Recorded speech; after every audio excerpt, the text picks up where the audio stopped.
Hello and welcome to Newsnight. I am Ladi Akeredoluale. It's our pleasure to have you join us today. The process for the selection of candidates for political offices in Nigeria has now been completed, fingers crossed, and the process of explaining what their plans for the country are has started. My guest, who is one of them, says one of his first acts upon being elected as president is to send legislation to make it law that all political office holders must have their family members attend public schools, use public health facilities, and travel exclusively by road domestically within the country.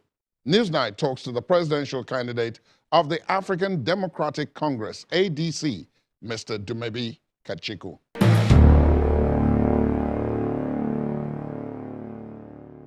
Mr. Kachikwu, thank you for your time. Welcome to the program. Thank you for having me. Let's look at the structure that your party has. And quite a number of people would say it's a new party, maybe not so new, but newer definitely than these other parties. And that, as you've pointed out, you start off with the disadvantage of money. Creating visibility, creating awareness costs money. So how are you going to do that, considering that you've got about 8-9 months or thereabouts roughly to the election within which to create this, and perhaps in an economy where things are really tough, that's going to be difficult to do. How do you as a party and as a candidate intend to go about that? Okay, the ADC is about 17 or 18 years old, so it's not really a new party.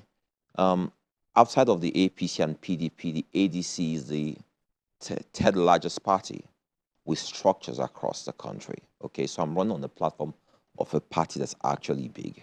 Okay, beyond that, we have 8 months. I am running on the platform of a party that's trying to bring about a social revolution. A social revolution that we're trying to get Nigerians to key in, and is built on the disaffection of Nigerians with the government of the day. So money plays a key role, but we've never had a time like this in Nigeria where people are disenchanted, people are upset, people are looking for anything outside of the status quo. They want something that appears to them to be a real solution to repairing Nigeria. That's where my candidature comes into play. And there are several good people in the other parties, okay? A lot of people feel that we have to have a coalition to be able to take out this government, but I don't necessarily think so. I think the talk of a coalition will come down the line as we get closer to the election, when people are able to assess their strengths, assess the way the electorate looks at the different parties. But what is key right now for the parties is to be able to come out with a message that resonates with the electorate. The election is not so much about the parties right now. The world is watching. Nigerians are going to be on the ballot. It's not just the parties. Nigerians are going to be judging themselves, because the world is watching to see that a people who have complained so bitterly for the last 7 years, the world is watching what they are going to do. You've complained, you told the whole world that you're not happy, that this government has almost destroyed Nigeria. So the world is watching to see what you are going to do. You can see how people felt about what happened in Ekiti over the weekend. People have complained. You said you're not happy with this government. Nothing. I was in Ekiti last week. And I was so shocked to see the level of decay in that place, going from Ondo to Ekiti, the worst roads I've seen in my life. Those two states have granite, rocks everywhere. Ondo State has a bitumen belt, beautiful laterite. All 95% of the ingredients to make the best road, to make roads, those two states have no infrastructure whatsoever. Yet these people had the opportunity to take a different path. What did they do? They went for the money. They went for the money. So we see that hunger, poverty has been weaponized in Nigeria to use against the people. But the people, you've been hungry for 4 years. Whatever money they give you, at best, is 2 days. They don't think that far. The child is hungry at home. Some people are not fed for 2 days, and you're seeing 10,000 naira. They go for that money. So we have 8 months to tell the people, listen, it's just 1 day, 2 days. You've suffered, you've endured this much. It's your money. Take your money and vote for the party, for the individual who is likely to take Nigeria in a totally different direction. We have 8 months to get this message to resonate with the people. Unfortunately, a lot of people believe that when you are running, that the battle is just yours, that you are running for yourself, right? So they don't believe that they have to join in this mission to rescue Nigeria. They believe it's you, you know, we're doing you a favor. Nigeria belongs to us all. I'm a Nigerian, you're a Nigerian. They are Nigerians. We are in a state of disrepair. We believe that if we are not careful, that before December, we will disintegrate into pure and total anarchy in Nigeria. So, but these people still believe, oh, it's your election, we're doing you a favor. No, you're not doing me a favor. We're all trying to rescue Nigeria. We're all in this sinking ship together. So we must all do everything necessary to rescue our country. Endure. They bring money to you, take the money. It's your money, take the money. But do the right thing. I can't imagine 4 years. In 2023, 4 years of this government or any such government, another 4 years, it's absolutely impossible. I can't imagine it. I've done 7 years of my life, of my lifetime, under an APC government. I can't imagine doing this anymore. Nothing works. Absolutely nothing. We all come every day. We are so abused. Our minds are so abused that it's become tolerable. The abnormal has become normal to us. We see the abnormal every day. What other climes, it's so abnormal that, no, oh my gosh, we can't accept this. In Nigeria, it's normal. Every day. Look at the news yesterday. Several killed across the country. Hardly makes news in most news organizations. 300 died in Nigeria. It doesn't make international news. Why? Local news doesn't report it. It's commonplace. How does killing, murder, sales of human parts become normal in any part of the world? But this is what we see as normal. This is what we have seen under this government. And then some Nigerians feel it's just my problem because I'm running for office. No. We have 8 months to change this mindset. Mindset change, mindset shift is difficult, but we have this 8-9 months. And I must commend the media, this dispensation. They are doing a yeoman's job in giving quality airtime to parties like mine, to other parties, for all of us to be on an equal footing, to advance our arguments, advance what we are about to get the electorate. But beyond that, beyond the candidates and the parties advancing arguments, the media is the watchdog of any democracy. You best see every day what's happening in Nigeria. You must report it, but not just report it consistently. So that people don't get tired, so we don't get desensitized. We're all desensitized. Most of us are desensitized. That's why when people die, oh, you know, it doesn't move us. But in other climes, that's not this situation. In America, students were killed in a school over 2 weeks ago. It's still news today.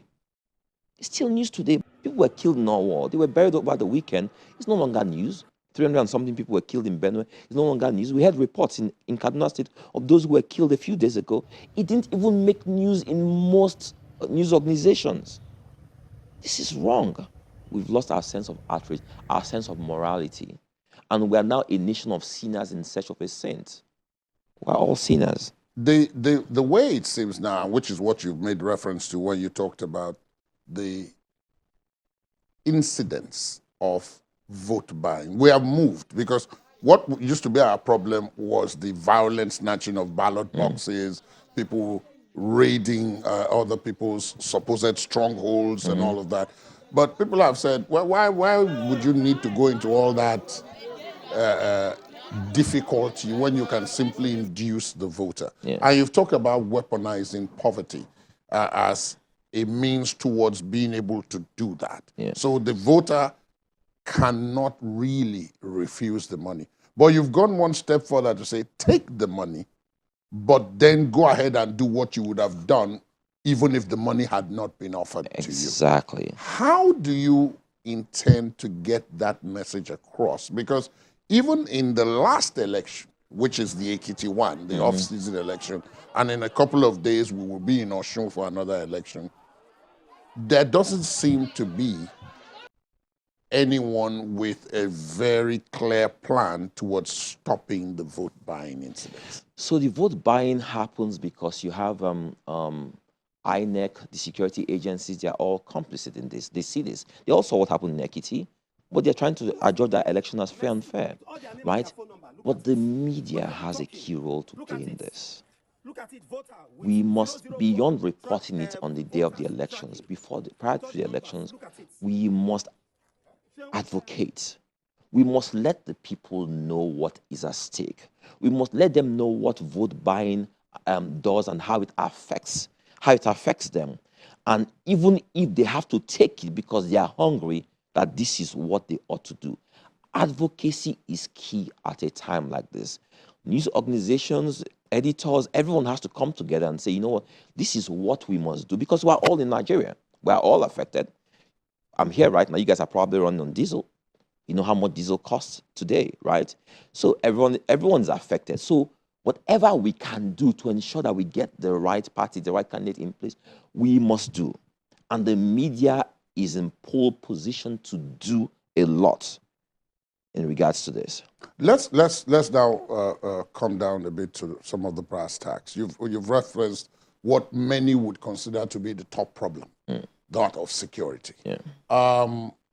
What's your party plan or your plan as a candidate towards tackling that? Because if you are to go on and win this election as president, if you become president, without a doubt, that is likely to be the very first thing you are going to be confronted with.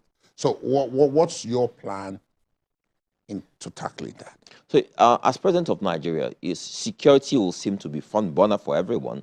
But tell you what, every problem we're facing in Nigeria is capable of bringing down the nation. They are all equally as important.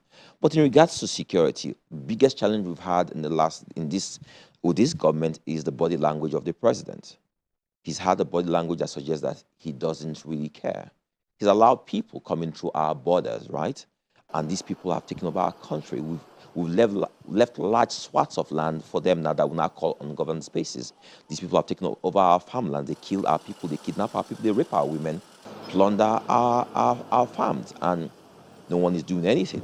At some point, they said, oh, people with AK-47, if you see people with AK-47, this is what you must do. Have you heard that anyone's been arrested? Nothing is happening. Our security agencies are totally overwhelmed. Multiple wars, different fronts, they are overwhelmed. And you have a CNC whose body language seems to suggest, these are my people, you know? So I've had personal experiences, you know, with my mom's farm in Delta State. What happened when headsmen went in, destroyed the farm, took crops and everything, and report to the police, and the DPO is like, you know, it's not interested. Report to the Commissioner of Police, who says, DPO, what do you mean you're not interested? And they call the farm and the headsmen, and they are saying, oh, we'll give you 40,000. I can't remember how much for crops worth millions of naira. And the poor woman is helpless because the police are not doing anything. They're not really interested.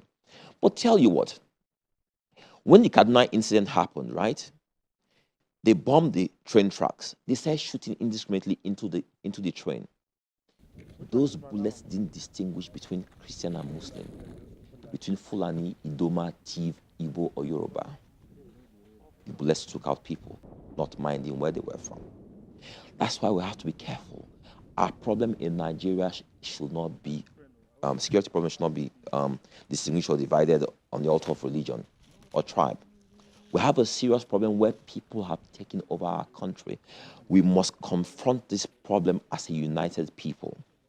We must take these people on headlong. Every man, woman who's able, who is willing to be conscripted into the army, into any of the security forces, should be. I will bring on at least 1 million people, conscript them, and I'll rid this country of these people. We cannot watch and see people. We have watched countries who watch these people take over their countries, and we've seen what happened to those countries. In Nigeria, we don't have enough men and resources at this point to confront these people because they are all over Nigeria right now. They're not just at the borders. They are within our country. So you have men and women fighting in the northeast, in the borders there. We have people in the northwest. We have people in southeast. We have people in the southwest. So we have men and women everywhere. Widely dispersed areas. How are they coordinating all this? with limited resources, a country that the economy has collapsed, that is broke. So you can see why these people are making headway into Nigeria. And they're making money. They kidnap people. People are paying 100 million, 50 million, 150 million. These guys have money. Our military doesn't have money. So you can buy the most advanced weapons, but you still have an OPEX towards maintaining and operating those weapons. That's where we're lacking. And the process, a cumbersome process between approving of funds and getting the money to the military hierarchy is ridiculous. So we are really challenged, and the populace don't really understand what's going on. Nigeria is severely threatened. You need a CNC who, first of all, sees all Nigeria, all Nigerians as one. I won't distinguish. We are one nation, united under the green, white, green of our flag. We are one people. God didn't make a mistake bringing us under this country, under the geographical space. So you need a president who will love everyone as one, the same people, defend everyone equally, promote a platform for all to thrive in this country. If you see all as one, you defend all equally. We can no longer have a nation where people come and you kill someone, you walk away, your picture is right there, and then these people go away scot-free. They've done it today, someone else will do it tomorrow. But I'll avenge the life of all my men and women out there fighting for Nigeria. Honorable people. We don't care about these people because we see them as poor people. No Nigerian life should be taken with levity. No Nigerian life. Every Nigerian life is important. We must defend our people. We're not doing that right now. There are quite a number of people who have pointed out that many of the security challenges, if not all of them, and indeed some of the other challenges which you referenced when you said security is one of them, but all the others are equally important, that they can be traced to our economic situation, which you also referenced when you said Nigeria is broke. As it stands now, the statistics are damning. Unemployment is extremely high. Underemployment is equally high. There's a dearth of infrastructure. The youth in particular, most of our federal universities have been closed for most of this year, 2022, and there's no indication as to when they will open. There are quite a number of other things, but if we just focus on the economic, the outlook is a bit tough.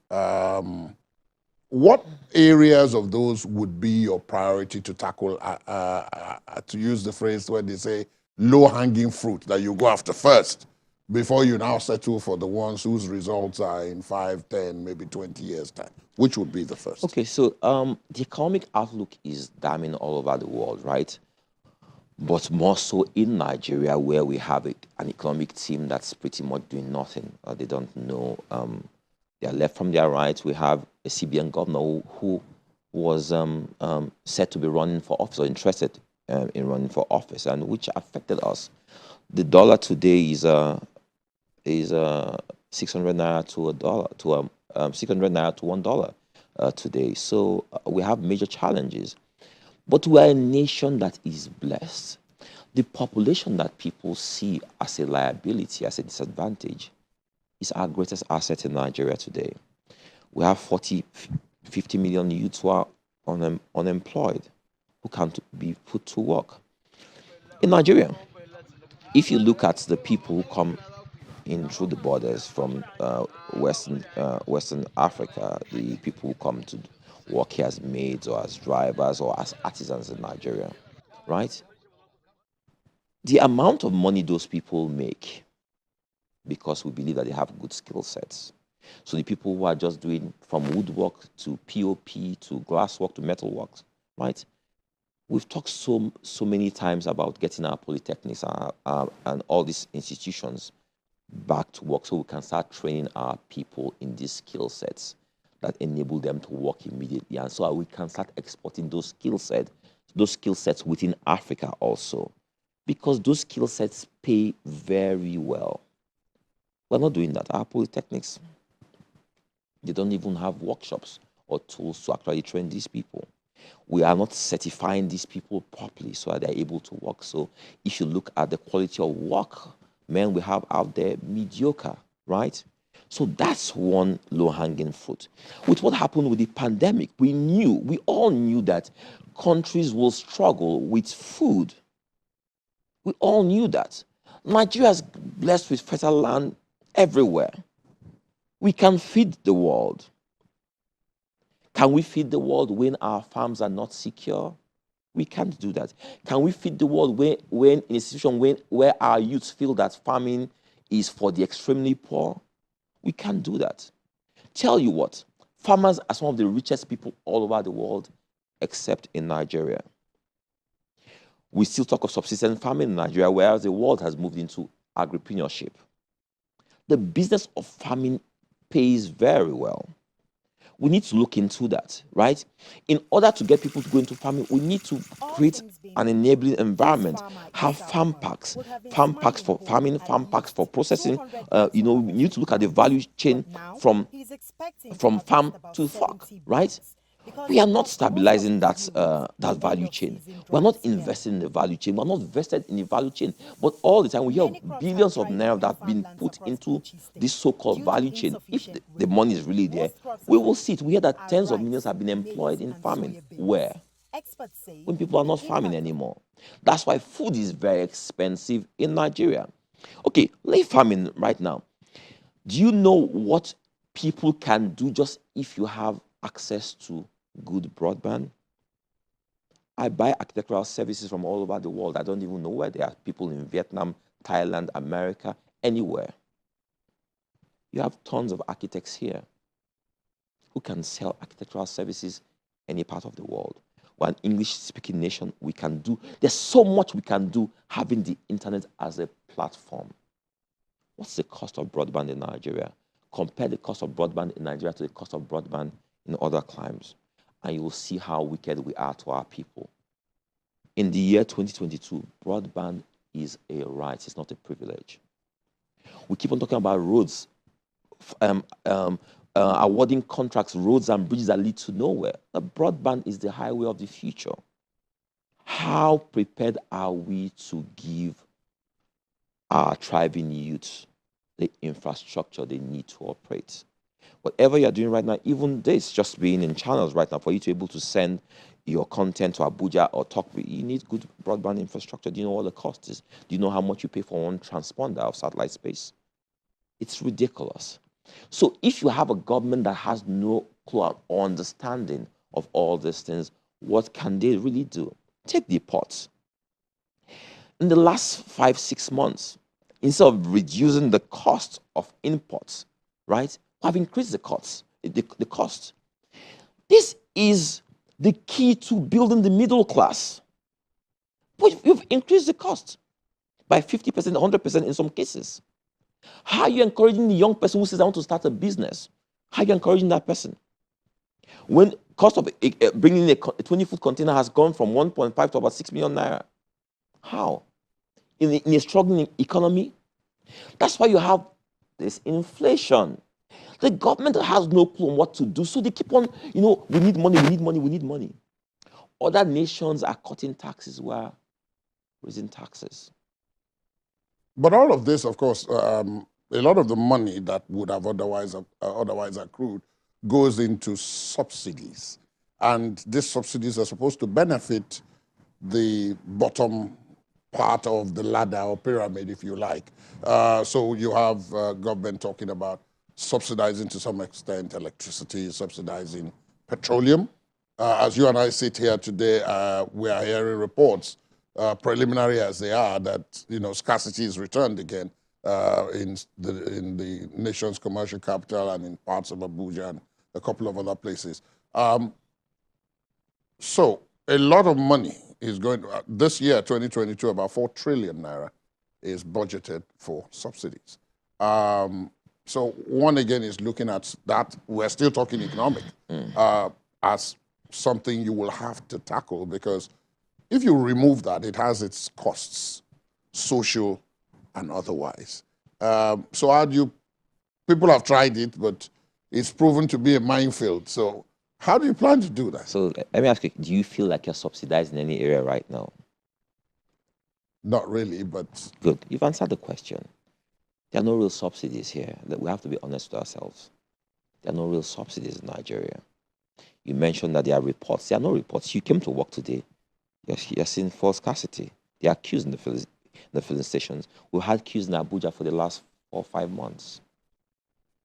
It's our reality. There are no subsidies. What you pay for fuel in Lagos is not what they pay in Abia or Ebonyi or in the far north. There are no real subsidies. We have people who are just sharing this money. When President Jonathan was there, they said they were going to remove subsidies, so they would put the money into social infrastructure. They brought in a number of buses and what have you. What happened to that? 2022, our states don't have any proper mass transit system. If you take off the subsidy and you say you need to reinvest the money in social infrastructure that helps the masses. We have to understand that these people don't mean us well. We have to go beyond the lingo they keep on using and understand that we're being hoodwinked. Day and night we're being hoodwinked. There are no subsidies. They're not doing you any favor. The electricity, they say that, it's being subsidized, that some people are paying less and some people are paying more and what have you. The poor people cannot even afford the electricity and they're not even getting what they are even paying for. These guys have no clue. We need to wake up and realize that we're all being hoodwinked. I'm sorry, but I have to interrupt at this point and ask you, because those who are listening to you will wonder, of course, having listened to you, and they'll say, quite a lot of what you're saying makes a lot of sense. But it has political and other implications. One, two, I've read it on social media. It's been said that you are related to one of those who used to be top in government, and that therefore you should have a better understanding of the challenges they face than most people, and you shouldn't be so hard on them for some of the difficulties that are being encountered, particularly in the case of this petroleum subsidies and the other subsidies. So I ask you, is it that you don't have that understanding, or what you were told doesn't make sense? What are the difficulties? They were going to take out subsidy, and they said the president's body language suggested that, it's a pact he had with the masses that he won't take out subsidy. When the president came in, how much was petroleum? How much is petroleum today? When he came in, how much was diesel? How much is diesel today? We have to be realistic. We had an argument over how much diesel was, because what people saw as the price on Friday has moved on Monday. So there was that argument also. But even at that, you have a huge, an astronomical difference in the price of diesel. What are we talking about? Facts are facts. Reality is staring us in the face. Take out subsidy or not take out subsidy. Take out the subsidy because it's not benefiting anybody. We are dealing with paying 800 naira for a liter of diesel already. If you take out this money, because under the guise of subsidy, people are making billions of naira. Nigerians are suffering. So you would take out all subsidies and allow the market? I will take out all subsidies. I will reinvest that money into social infrastructure. We need to support the poor people. We need to support the poor people in Nigeria. Subsidies only benefit the rich, those who are making money from this bogus system. I'll take out the subsidies immediately. How about unemployment? Because part of the argument is that those subsidies enable some of those who benefit, quote and unquote, to provide jobs.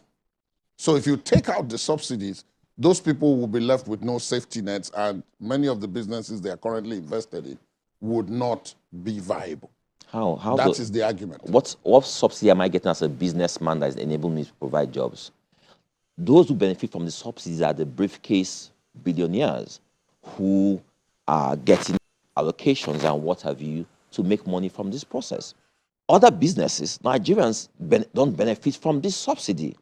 We are paying the real cost of the failure of the system and what we pay, the pump price we're paying. So we're not getting the benefit of the subsidy. If you take out that subsidy, so what will the trillions we talk about, if you take out that money and invest in a mass transit system or mass transit systems in all the states, and people are paying a subsidized fee for that mass transit system, you already know where the money is going to, because the people are using buses, whereas if they have to pay 500 naira for a trip and they're paying 50 naira, you can see the subsidy is real. But in this case, the subsidy is not real because you're not seeing it. We have to give real subsidies. If we have a train, for example, we have trains that are going, some people say they're going from Lagos to Abiyokuta and what have you in trains right now, those are subsidized, right? The cost is subsidized. So you're seen as a real subsidy. But this fuel subsidy is not a real subsidy. We need to take out that money and put that money into social infrastructure. What will I do with that money? I'll have mass transit systems, right? I will have industrial parks. With industrial parks, you have industrial park clusters that benefit different people. So let's say, for example, you're in the media business. I'll have an industrial park where you have support systems for everything surrounding media. So if you want to start a business, you don't have to go and pay 15, 20 million naira for rent. You can come to this place where you're paying 70,000, 80,000 naira per month. And every infrastructure that you need to support your business is also there.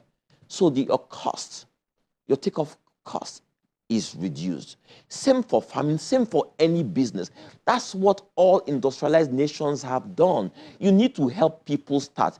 If 40 million Nigerians are working, who are not working right now, and the government is getting 5,000 naira every month as taxes from 40 million Nigerians, is government not benefiting? They are not smart. Every government in the world tries to get people back on their feet so that they benefit. That's you investing in a business. You are investing in me as a business. That's what the government must do. But the government does not do that. The government puts you down and still takes from you.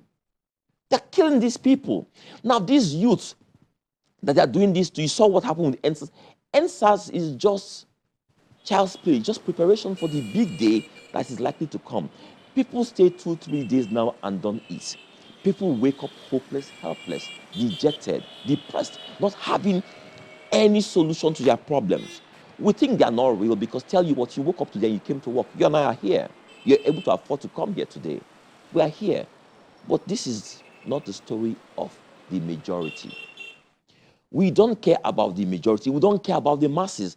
We abuse them. So when you see a situation where you see politicians, they are out there, and you see people, they are hailing them, that you see the mob after them, they believe that, oh, you know what, they still love us. Tell you what, they are mocking you, they are playing with you. D-Day is coming. These people, they will eat the rich. The innocent, you are driving to work, you're in a car that is not even so nice, but because you're in a car, they will attack you. That day is coming to Nigeria.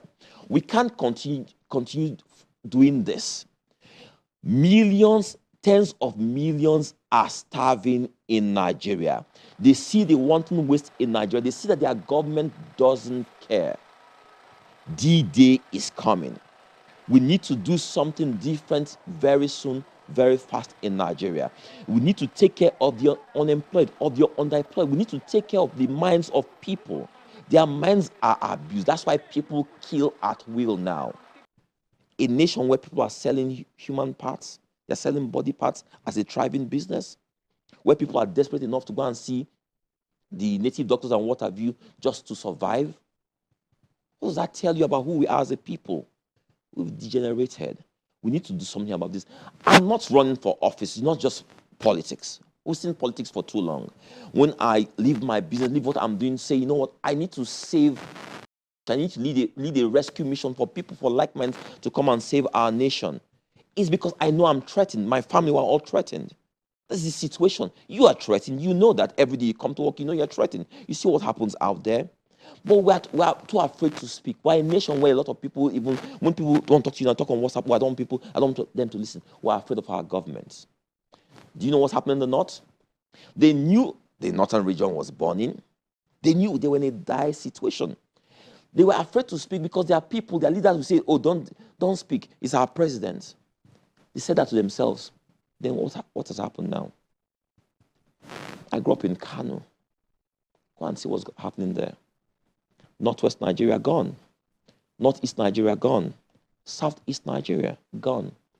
You had people, leaders from Southeast talking about zoning. Our time. Leaders from there coming to Abuja talking about zoning. The place is gone. The economy decimated. People are being killed every day. Unknown government, what have you. They are not able to hold the place together, and yet they're talking about zoning. We keep on using words that divide us as a people, instead of words that positively enrich us and bring us together as a people. We are tired of politicians. We're tired of these people. You and I need to come together to save our nation. It's no longer politics. We can't afford these people anymore. They need to go. Let me ask you this, though. A lot of people who will be listening to you who have no idea what you are, maybe listening to you and be saying, okay, he doesn't sound very much like a politician. So introduce yourself. I am an ordinary Nigerian like you. I'm just an ordinary Nigerian, struggling to survive in a difficult country, in a country that has failed me woefully. For the because you've talked so far now that you grew up in Kano, you lived in Kano. My late father was a federal high court judge, so moved around quite a bit. So I had my primary school in Kano before we came to Lagos. The nation I grew up in is not the nation I know today. Growing up in Kano, I lived on Bombay Road. You come out and you had the farmer's market there. The people will leave their wares 4:30 and close, just come by with nylon and go home. Nobody will steal, nobody will touch it. You can't try that today. Last time I was in Kano, I was driving from the airport, I saw this, what I didn't even realize it was a human being. So there was someone side of the road, caked with flies. A woman and child selling with a basket of tomatoes, caked with flies. It was when I approached, I realized that this is a human being. So many flies on her, she didn't even have the strength to swat away the flies. Tomatoes had been caked by the heat. This is the reality of our people. If we don't save our people, if we don't save ourselves from these people, nobody will save us. Which is why I'm asking you about your plans to join this. Yes. So I've told you about my plans. My plan, I'm leading a rescue mission of like-minded people, of Nigerians who are fed up of the status quo.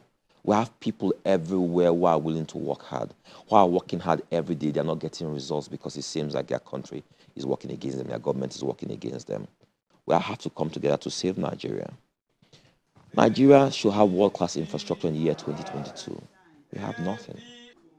We have absolutely nothing. There'll be those who argue with you that that's not true. That it's not that we have nothing. It's that what we have is not enough because our population is growing exponentially and we're playing catch-up all the time. We have nothing. I just drove to Channel Studio. This is the studio of a major news organization. A government that thrives on doing the right thing. People in government come here every day to be interviewed by you. They pass this road all the time. They don't think. They pass this road all the time. They pass this community all the time. They don't think. Listen, I'm not here to play politics. I'm not here to deceive or hoodwink the people. We have to call it and say it as it is. Nigeria is not working. Nigeria is not working. We can't deceive ourselves and say, you know what, we have have absolutely nothing. Nigeria has what it takes to be the greatest nation on earth. We have the people, have the human resources, have talented young men and women everywhere.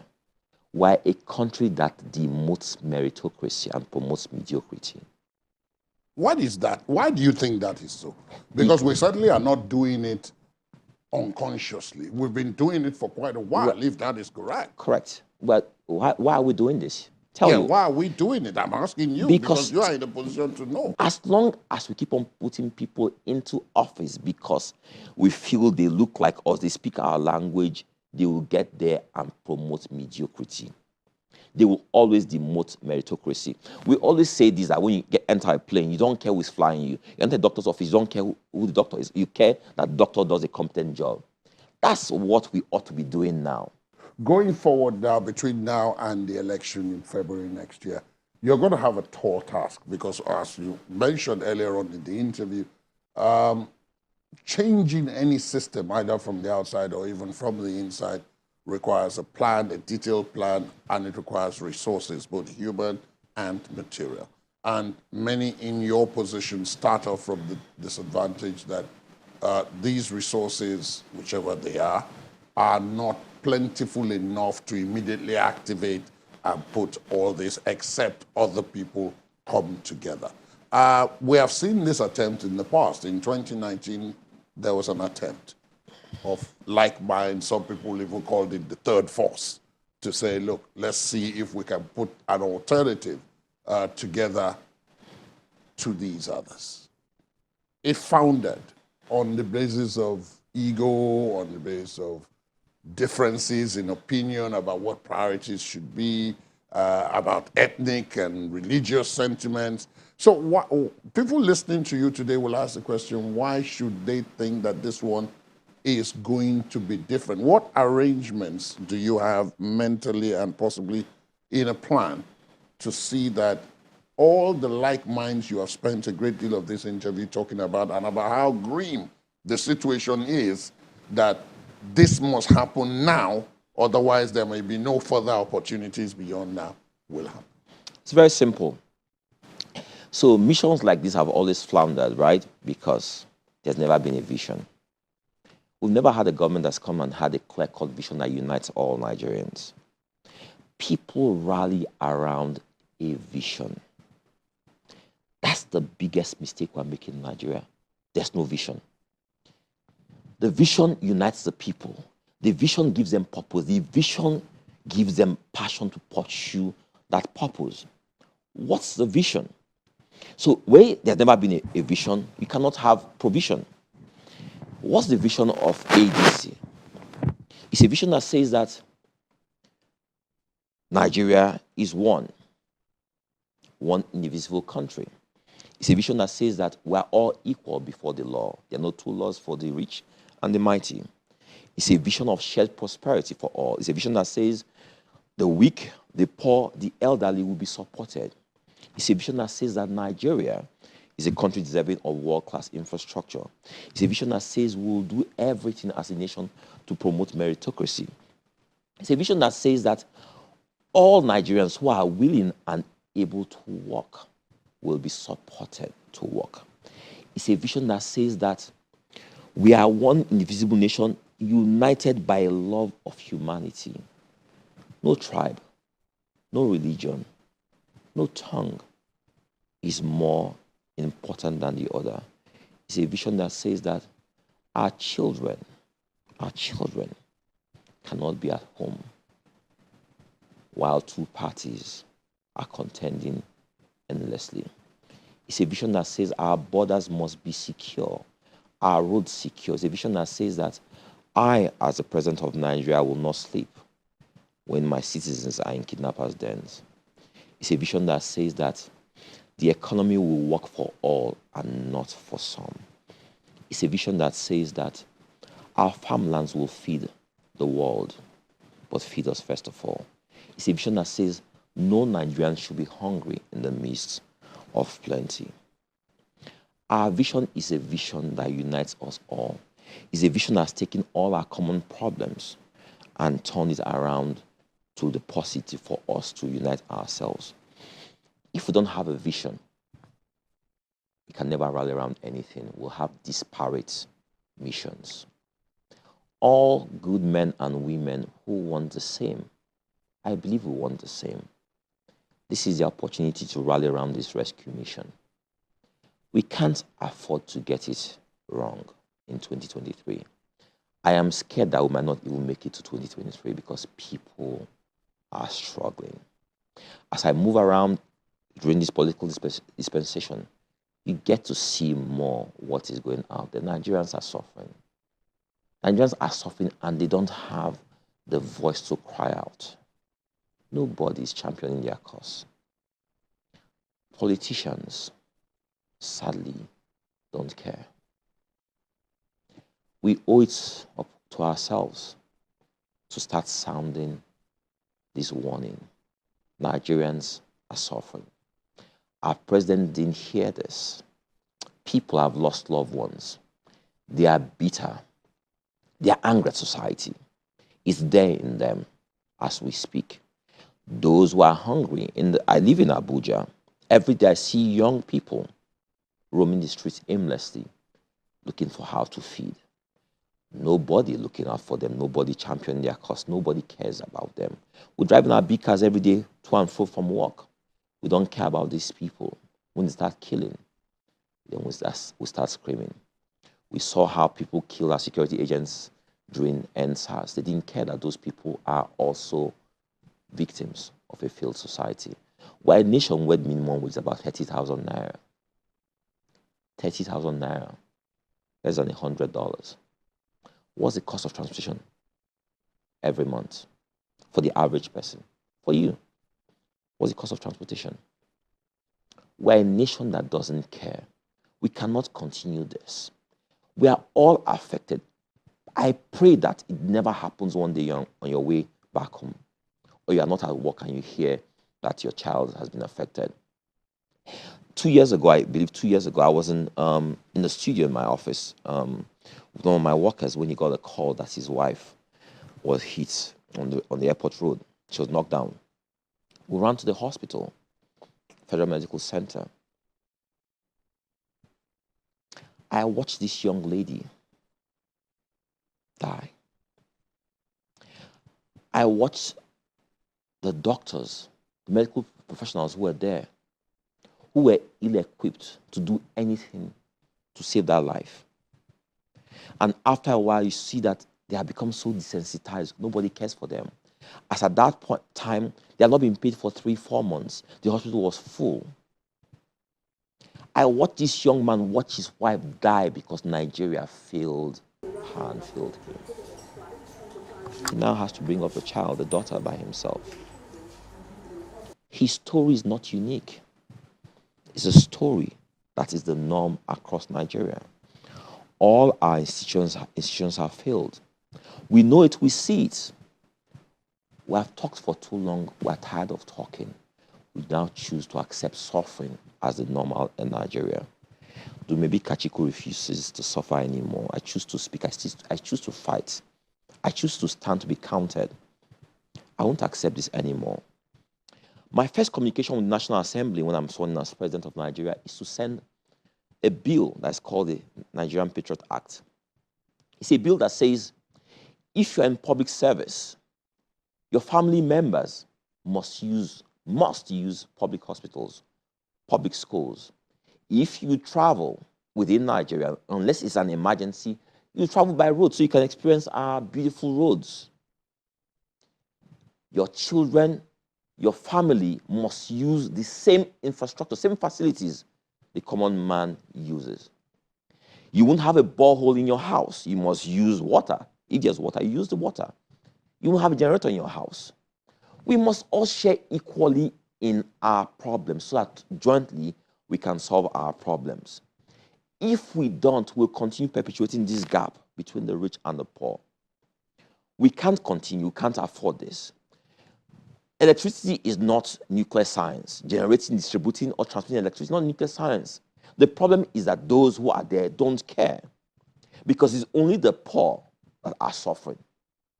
We have to make sure that we all care because we're all suffering our problems. So if you're the director of a company that your operations derive from a license issued by government, you are also affected by this law. So tell you what, guys, if you know that you don't like this, don't vote for me. But if you believe that this works for you, that this will help Nigeria, support my campaign, join the rescue mission, let's take our country back, or we can't afford this anymore. Maybe Kachikwu, thank you very much for your time. Thank you for having me.